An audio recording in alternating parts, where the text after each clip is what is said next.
Good evening, YouTube. Well, just another one of my updates. So I've had a stressful, busy, wet day. So I basically fly the day after tomorrow.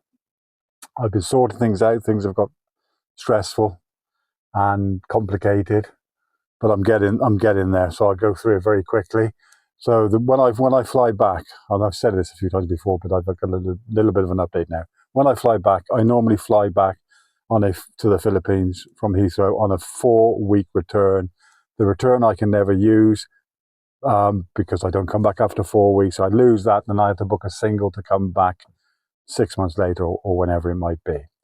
This year, as I told you before, I'm doing that slightly different. I've booked a 7-month return, which you're not allowed to do. Really, you're not. But as I said before, I've got my marriage certificate, I've got my alien card, and I've got my passport, of course, and I'm going with that. Now, before you enter the Philippines, 72 hours before you can do it, when I've done it today, is an e-travel document, which is you have to have on your phone. So when you used to fly to the Philippines as a foreigner, before you landed, a couple of hours before, they would hand out these pieces of paper which you'd have to fill out: your flight number, where you've come from, your destination, your origin, all that. All these sort of things, your passport number, where are you staying once you're there, all these sort of things. Nowadays, it's all done as everything else digitally, and you get, once you filled it out online on your phone, you get a QR code. So once you come to the customs in the Manila, you scan your QR code. I didn't think I could do this because normally you're only allowed a 4-week return, but you have to put on there your return date, and mine is the 1st of April next year, and it wasn't accepted. And eventually, I don't know why, but I got it to accept it. So I've actually got this e-document now, which is a huge relief. Like I say, you're not really allowed to travel without an onward flight or a return flight, but I'm sure I can get around this. As a married to a Filipino, I am allowed to do it, but you have to prove also. You have to have like an accompanying document that my wife should send to me from the town hall in her local barangay, so local area where she lives, with a stamp on it to say, yes, Sally is in the country, she is at her address, and that's fine.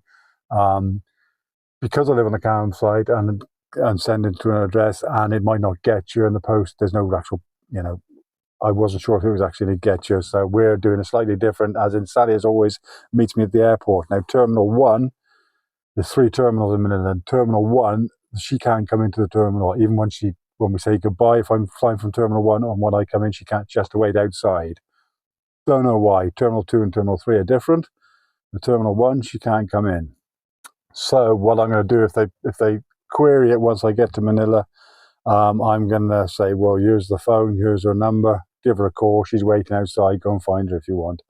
This is another thing in my favour, so that should help as well. It's all very, very stressful. It really is. It's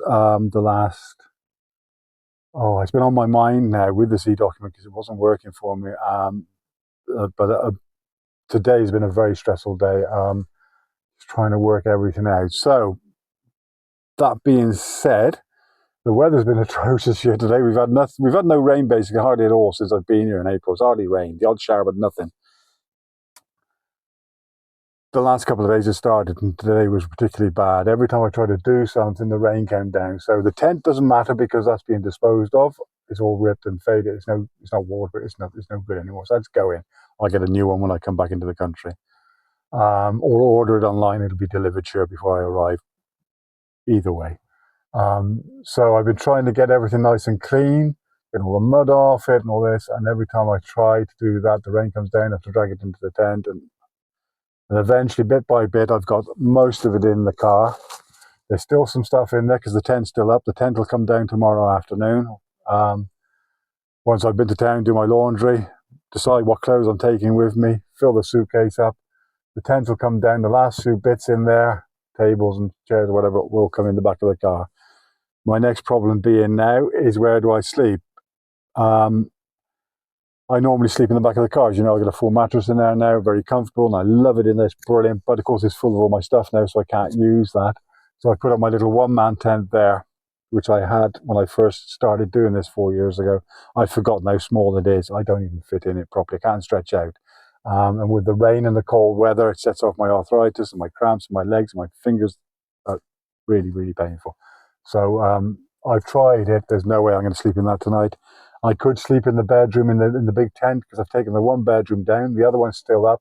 But the same problem being I can stretch out in there. That's massive bedroom, you know, but you fit a double bed in there. But that's not the problem being this now. The temperatures are dropping, and if it rains for some reason, even if I'm inside a tent and the rain starts, it sets my hands off and I can't sleep, and then the pain is horrendous, and then the shins and the legs, everything, the cramps in the back and everything. So what I'm doing is I'm going to, it's not ideal, but basically move a few things around in the back so I can put the driver's seat back as far as I can, put some blankets over me and sleep in the car for the next 2 nights like that.